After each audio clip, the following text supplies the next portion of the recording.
orang lain datang dari negara lain ke sini, tiap hari membanggakan leluhurnya, tiap hari bercerita keunggulan leluhurnya, tiap hari kita harus mendengarkan riwayat-riwayat leluhurnya. Setelah itu kita bermahabbah pada mereka, menghormati mereka, mendewa-dewakan mereka, dan kita menganggap diri kita lebih rendah dari mereka. Kita tidak sadar bahwa mereka itu selalu mendoktrin, selalu memframing. Mereka lah yang berjasa, kalian mereka lah yang berjasa di negeri ini. Sejarah-sejarah yang ada di negeri ini diganti perlahan-lahan dengan sejarah leluhur mereka. Mereka selalu menyampaikan tentang kesolehan leluhur mereka. Mereka selalu menyampaikan tentang jasa atau pangkat kewalian leluhur mereka. Sedangkan kita lupa, bahkan enggan untuk bercerita tentang jasa dan kesolehan leluhur kita sendiri. Negeri ini bisa merdeka karena jasa dari leluhur kita sendiri, bukan leluhur dari klan mereka. Jadi apa yang disampaikan oleh Kang Deddy Mulyadi ini tentunya menjadi cambuk yang sangat keras dan sangat sakit kepada kita, bahwa ternyata kita terlena oleh leluhur orang lain namun lupa dengan leluhur kita sendiri. Assalamualaikum warahmatullahi wabarakatuh. Para sahabat santri, selamat malam dan selamat beristirahat. Pada kesempatan kali ini kita akan membahas tentang sosok Kang Deddy Mulyadi. Tentu nama ini tidak asing sih di telinga kita, karena beliau adalah seorang aktivis yang sangat aktif. Selain aktivis, beliau juga politikus. Beliau pernah menjabat sebagai Dewan Perwakilan Rakyat di masa jabatan beliau tahun 2019 sampai tahun 2023. Selain daripada itu, Kang Deddy Mulyadi juga pernah menjabat sebagai Bupati Purwakarta ke-8 dengan masa jabatan beliau 2008 sampai 2018, serta juga pernah menjabat sebagai Wakil Bupati Purwakarta ke-1 di masa jabatan 2003 sampai 2008. Selain informasi tentang pribadi beliau, masih banyak penghargaan-penghargaan yang beliau dapatkan. Namun yang perlu kita bahas dan menjadi pembahasan utama bukanlah tentang sosok siapa itu Kang Deddy Mulyadi. Yang akan kita bahas DNA-nya dari mana, genetikanya dari mana.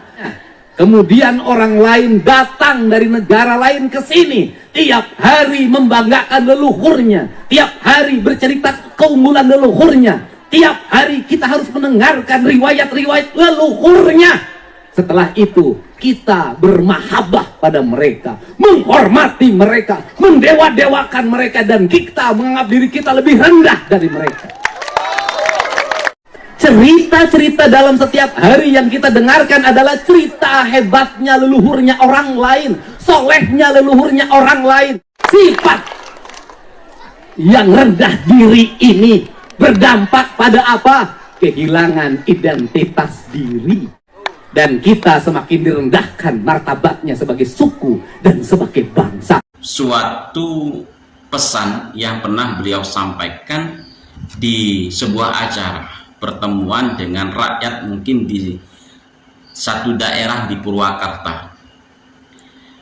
Di kesempatan itu Kang Deddy Mulyadi ini pernah mengungkap sebuah sejarah datangnya imigran dari negara lain dan menjadi warga negara Indonesia. Yang sampai saat ini imigran ini masih berada di Indonesia dan sah menjadi warga negara Indonesia. Apa yang disampaikan oleh Kang Deddy Mulyadi ini sebenarnya menjadi sebuah pelajaran yang tentunya sangat berharga bagi kita. Bagaimana kita harus merasa memiliki negeri ini, mencintai negeri ini, dan jangan sampai negeri ini direndahkan oleh siapapun, apalagi oleh seorang imigran dari negara lain. Jangan sampai sejarah di negeri ini kalah dengan sejarah dari negeri orang lain. Dan jangan sampai harga diri, martabat rakyat Indonesia ini seakan-akan diinjak oleh orang imigran yang datang dan tinggal di negeri kita ini. Tentu tidak asing kalau kita membahas tentang imigran, kita akan menemukan satu klan, yakni klan Ba'alwi, di mana akhir-akhir ini klan Ba'alwi memang banyak menjadi sorotan, terutama pihak-pihak atau oknum-oknum dari klan Ba'alwi itu sendiri. Di situ ada para habaib seperti Habib Bahar bin Smith, ada Habib Rizik, dan masih banyak habaib-habaib Ba'alwi yang menjadi sorotan karena pelanggaran hukum yang dilakukan. Para sahabat, para habaib yang datang ke Indonesia ini sebagai imigran lalu menetap di Indonesia ini, seakan-akan mereka ini lebih tinggi derajatnya, lebih tinggi ilmunya, lebih tinggi kepribadiannya daripada rakyat yang asli penduduk Indonesia. Kita sebagai rakyat Indonesia diinjak-injak. Mereka selalu menebarkan sebuah doktrin, cerita-cerita tentang leluhur mereka. Mereka selalu menyebarkan cerita-cerita tentang kepribadian klan mereka. Mereka sering menyebarkan cerita-cerita tentang jasa-jasa dari klan mereka. Bahkan mereka tidak malu ketika menyampaikan bahwa yang berjasa atas kemerdekaan Indonesia adalah klan mereka. Mereka juga tidak malu ketika menyampaikan bahwa tanpa klan mereka Indonesia ini tidak akan merdeka. Dan masih banyak doktrin-doktrin, framing-framing yang merendahkan rakyat Indonesia. Sadar ataupun tidak, itu adalah sebuah doktrin, sebuah framing yang sengaja dimainkan oleh klan mereka.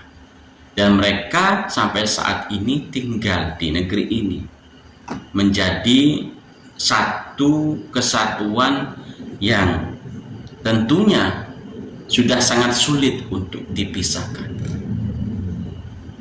Apalagi kita mendengar mereka selalu mengaku sebagai zuriat Nabi Muhammad SAW.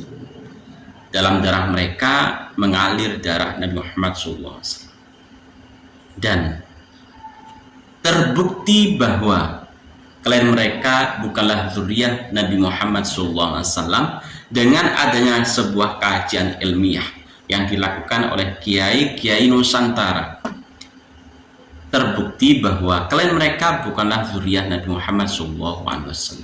Para sahabat, kapankah kita harus sadar bahwa kita sebenarnya dijajah baik dari dalam maupun dari luar?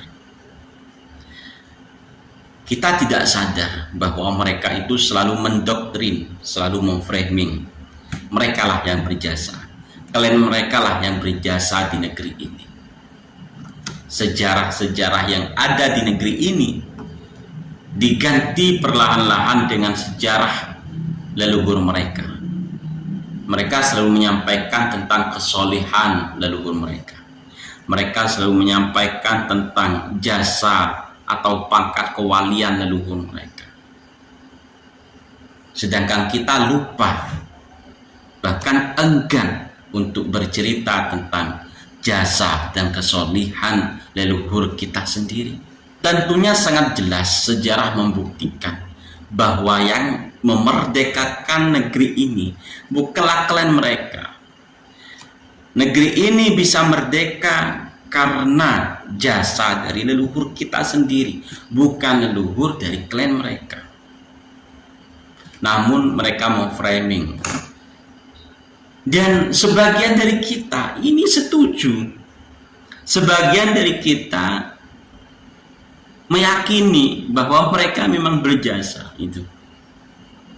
Sebagian dari kita ini seakan-akan tidak sadar bahwa kita ini diinjak-injak di atas negeri kita sendiri. Ikut-ikutan membela mereka, ikut-ikutan membanggakan leluhur mereka, sedangkan kita lupa dan tidak mau membanggakan leluhur kita sendiri. Betapa malunya diri kita, sudah tidak bisa menyempurnakan kemerdekaan di negeri ini, malah kita ikut-ikutan menyanjung dan membanggakan leluhur dari klan atau leluhur orang lain. Jadi apa yang disampaikan oleh Kang Deddy Mulyadi ini tentunya menjadi cambuk yang sangat keras dan sangat sakit kepada kita, bahwa ternyata kita terlena oleh leluhur orang lain namun lupa dengan leluhur kita sendiri. Allahumma fiqil aqbi tariq. Assalamualaikum warahmatullahi wabarakatuh.